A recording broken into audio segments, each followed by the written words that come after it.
Chapter 7. So the king and Haman went to dine with Queen Esther. And on the second day, at the banquet of wine, the king again said to Esther, "What is your petition, Queen Esther? It shall be granted you. And what is your request up to half the kingdom?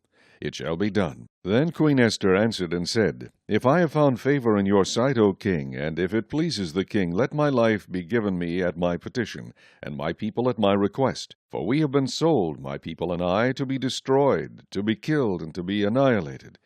Had we been sold as male and female slaves, I would have held my tongue, although the enemy could never compensate for the king's loss." So King Ahasuerus answered and said to Queen Esther, "Who is he, and where is he, who would dare presume in his heart to do such a thing?" And Esther said, "The adversary and the enemy is this wicked Haman."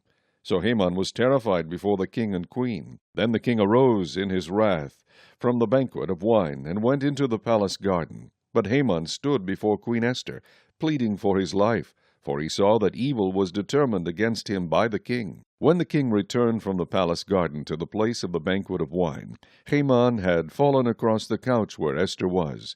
Then the king said, "Will he also assault the queen while I am in the house?" As the word left the king's mouth, they covered Haman's face. Now Harbonah, one of the eunuchs, said to the king, "Look, the gallows, 50 cubits high, which Haman made for Mordecai, who spoke good on the king's behalf, is standing at the house of Haman." Then the king said, "Hang him on it." So they hanged Haman on the gallows that he had prepared for Mordecai. Then the king's wrath subsided.